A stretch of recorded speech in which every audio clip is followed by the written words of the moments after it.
Good morning, everybody. Everybody up bright and early today and logging in with those good mornings before I even got started. I love it. Here we go. Let's get the blocking and tackling in first. It is 10 a.m. right on time. Thank you for joining. It is Puerto Vallarta Real News. I'm your host, Brent Lane. Lovely to see you. I got a lot of good mornings to catch up on, but I love that. It is May 13th, in case you've lost track. And again, we are broadcasting live from Puerto Vallarta. All right, y'all. Good morning, everybody. Renee, you were on first. And so on my side, on my chat, there's a little number one crown beside you to say you were number one here. I think you were in a tie, though. I think John got in, too. So when I say you got the number one crown on my side, I show a little crown by your name. But that just means that you're a number one fan. So thank you so much for that. Good morning, John. Good morning, Matt. Good morning, Sly. Love to see you here every day. Good morning, Laura. Good morning, Melissa. We're so blessed this morning with everybody. Heartman Mark, I see you out there. Oh, the good morning part is my favorite, as you know. But we also got some stuff to chat about today. So we got some news. I'm going to try to keep this thing to 15 minutes. I'm doing my best. But speaking of that, I was chatting with a friend last night, but hey, before I do that, wait, I got to show you the outside. I mean, that's important. There we go. There's our live cam. I'm sorry I took it in 4x3 aspect this morning. I was running a little bit late this morning, but that's the outside. That's what it looks like. The live shot of Puerto Vallarta in a very unusual 4x3 aspect, but it's cloudy. It's hazy out there, but it's a beautiful day. But for sure, it feels like summer out there. No doubt. All right. So let's chat about something really quick. Where are those? Oh, the black shirts that came through. Interesting. Good morning, Karen. How are you? Let me find out. So the black New Jerseys I talked about yesterday, I'll take a look for that online for you, Sly. Thanks for mentioning that. And I'll take a look to see if I can find those. Those are the soccer kits we talked about yesterday with the new black format and the Mexico logo. Very, very cool. I bet, because I always see them at like the Athlete's Foot at the malls here and sort of the sports related stores. I'm going to say that's probably the place to find them, but let me look around a little bit for you. All right, let's talk. So I've never done this before, but I had a chat with a friend and she's on right now. And we were chatting last night. If you remember yesterday, I asked y'all, and I'm typing as I do this. I'm definitely multitasking right now. So,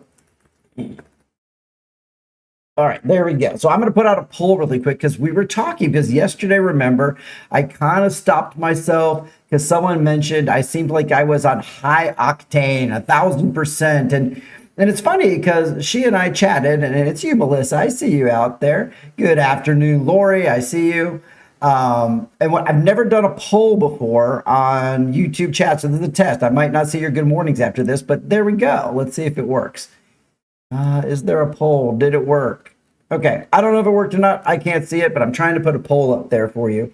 So the question is, do I talk too fast on this show? I mean, obviously, I'm not a slow talker. And it's kind of funny because the viewer that's on, we were talking about it, and she was like, no, I don't think you talk too fast, but I talk to you often, and this is how you always talk. It's probably how I'm talking right now. And it is kind of funny because up in my like little Post-it note up there, it literally says in all capital letters, don't talk too fast. So let's hear what you guys think. I mean, my cadence is my cadence, but I won't be offended. Hence, it's the New Yorker. Exactly. I hear you, Matt. You talk fast and loud, just like me. So let's see what the poll says at the end. I'll be interested to share that. And it's completely anonymous. So be honest. It's not my show. It's our show. And I love that. Okay. If I missed you on the good morning, good morning. Sometimes I'm rapid. Yeah. And how well I sleep. It's also how excited I am about the story. No doubt. We even mentioned that last night. Yeah. Thank you. I've always been full speed. That's funny.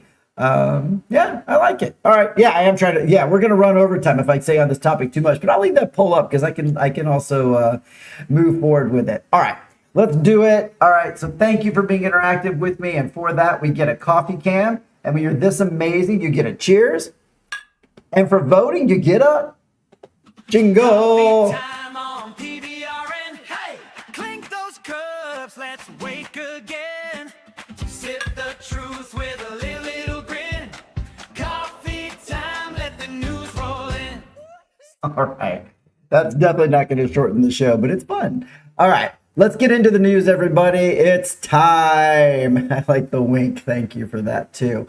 All right. We talked a lot about that wall up there in Punta de Mita and the protests with it. I think you guys remember that. Let me get you a slide for that real quickly here. So environmental activists in Punta de Mita are raising alarms following the completion of the controversial stone wall at Playa Los Cochinas. Despite numerous protests and formal complaints filed with the federal authorities, critics claim that the structure remains exactly as originally planned, failing to move even a centimeter, these are their words, to accommodate public beach access or ecological concerns. Local groups do argue that the wall encroaches on the federal maritime zone, effectively privatizing a stretch of the coastline that should remain open to the public under Mexican law. The situation has sparked renewed calls for intervention from Semarnat and Profeca as activists point to the potential long-term damage to the coastal ecosystem and the precedent it sets for shoreline development in the Banderas Bay Area as a whole. While developers maintain that the project complies with existing permits, the community remains steadfast in its opposition, emphasizing that the physical barrier disrupts the natural landscape and restricts the traditional rights of residents and visitors to enjoy a beach freely. Okay, that's fair. I'm going to update you as I learn more about this and we hear more. I'm sure this isn't the end of this in any way, shape, or form, nor should it be. But very interesting that all these protests happened, everything went on with it, but there really was no change from it. I'm not sure what precedent that's going to send, but I'm pretty sure now the Profeco is involved, the seminars involved, things may progress, may change. So stay tuned. It might be a while, it might not be a while, but we'll see what happens going forward. It also gives a great moment for me to remind you that if you're on and you're new to the show, just hit that little bell for me really quick. Hit a couple thumbs ups. It really means a lot. Subscribing to the show really keeps me going. Maybe it makes me talk faster too. Who knows? I feel like I'm talking faster today because I'm talking about talking faster. Keep up with all that. All right. Let's talk about an architectural legacy in Puerto Vallarta's historic Gringo Gulch neighborhood that's under threat following reports of incremental demolition. Let me show you a photo for that real quick. So this is a photo that popped up today. It's of Casa Ipanema, located in the heart of the hillside district known for its traditional Vallarta style, and that's the Gringo Gulch area. The structure has recently been the subject of formal complaints regarding unauthorized work. Preservationists argue that the gradual dismantling of the building's unique features is a calculated move to bypass conservation laws, putting one of the area's most recognizable heritage sites at risk of permanent loss. The controversy surrounding Casa Ipanema has sparked a heated debate between the community activists and the local developers over the enforcement of building permits in protected zones. Authorities have been called to intervene, with local news outlets reporting that some of the demolition activities were carried out without the necessary legal clearances. Where have we heard this before? We hear it all the time. As residents of Gringo Gulch fight to save the neighborhood's historic character, the fate of Casa Ipanema serves as a critical test for the city's commitment to protect its crucial identity and pressures of modern real estate expansions. Okay, let's talk a minute. If you live in or around Gringo Gulch, this is really a time when your opinion counts, either live in the chat or in the comments, because I'm very, very interested to hear, because I've also heard that some people that live up there also, I think they nicknamed it the ant construction or the ant tear down because it's been infested and has issues and the roofing has been bad. Should structures like this be required to be renovated? And if so, who pays for that if nobody owns it at the time? Or if they do own it, but they're neglecting it, what do you do? Or should they be torn down and should they make room for new structures? I don't know. I guess I'll be interested to hear what you all say. But that's where I'm at. Okay, I don't know how to stop this vote over here, but I will say the poll for now says, oh, I can't end it. 73% say I talk the right pace for you. Well, awesome. I love to hear that. And I do agree with, I think Laura or somebody said, my cadence changed. But thanks for the 11 votes. It was 73 to 27%. So the fast talking people win. Okay. To my fast talking and you're agreeing with it. Let's do it. Let's clink those mugs. Let's do it again. Without the jingle that time, though. All right, hope you cheers with me. All right, moving on in the news. All right, so this one has to do with where my studio is at, as a matter of fact, right over here at Marina Vallarta. So SayPal Vallarta has initiated a series of infrastructure projects within Marina Vallarta subdivision. I know some of my viewers live there, so this is going to be of importance to you. You might already know this. But it's leading to intermittent road closures starting last Friday. The work is divided into two primary technical fronts: the total replacement of the sanitary drainage network and, as you can tell, I'm pushing a button, and the expansion of the treated water reuse system. These efforts are part of a broader strategy to strengthen the area's utility services and mitigate environmental and health risks for the local community, probably also the wildlife, which we have a lot of up here. If you've had a chance to walk through Marina Vallarta sometime, definitely do it. It's like going on a crocodile, bird, tortoise, everything tour. Chris with a comment. So funny myth that there may be gold in those old walls. Locals hide gold in the walls of their home because they didn't trust the banks.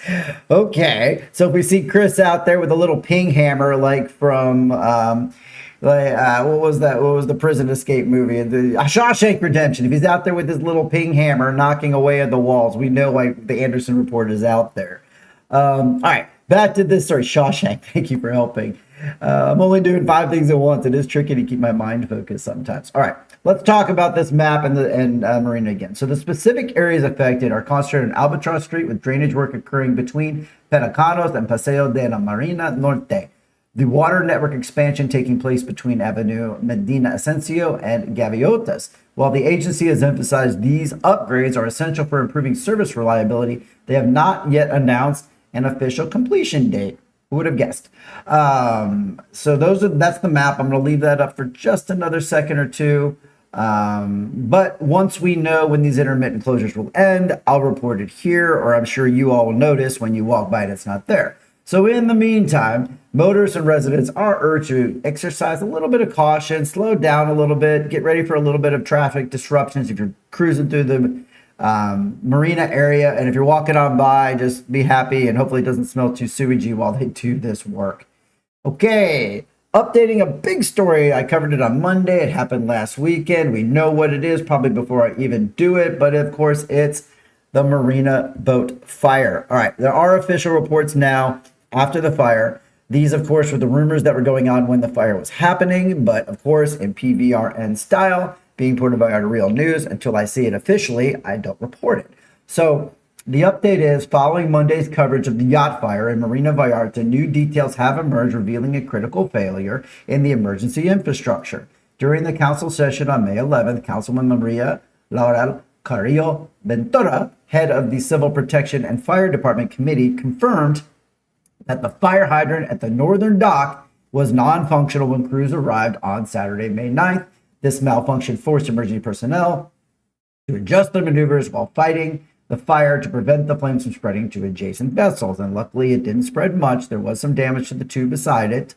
But in response to this failure, the councilwoman has formally demanded an urgent report from the head of civil protection and firefighters. And this request seeks to identify the specific technical reason for the hydrant's failure and mandates a full updated inventory of all hydrants across Puerto Vallarta.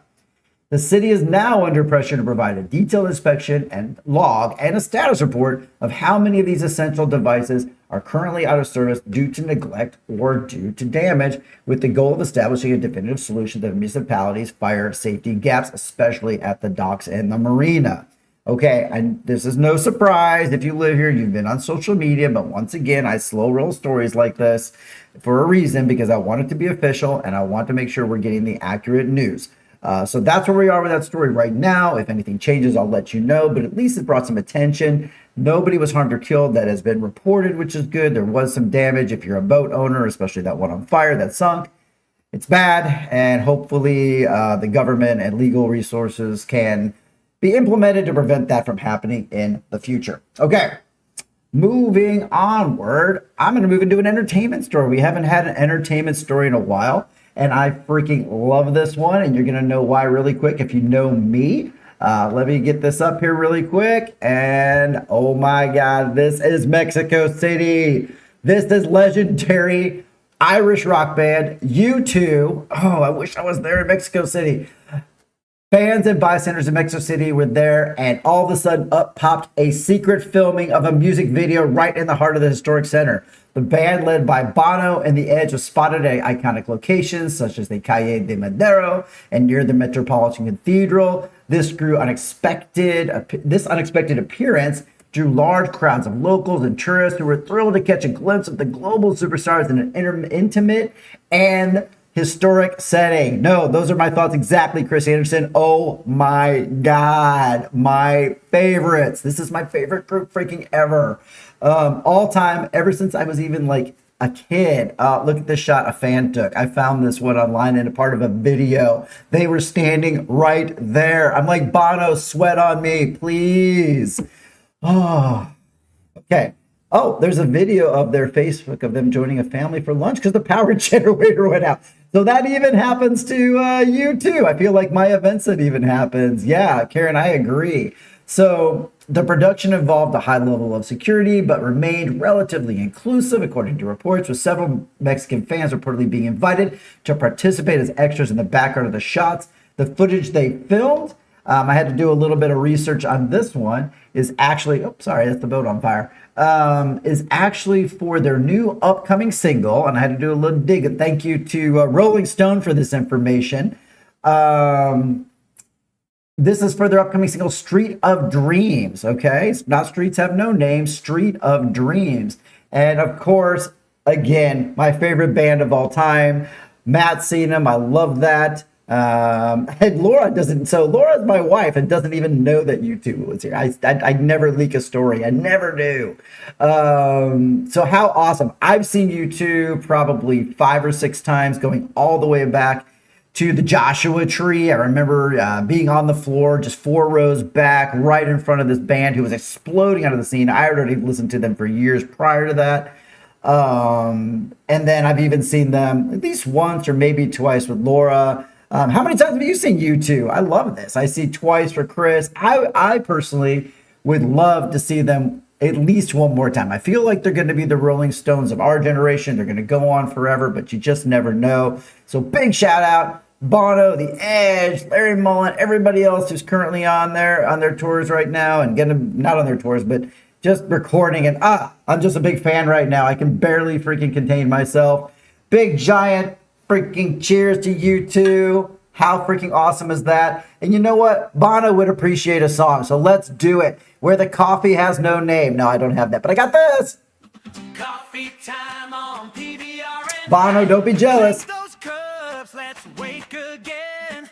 Sip the truth with a little grin.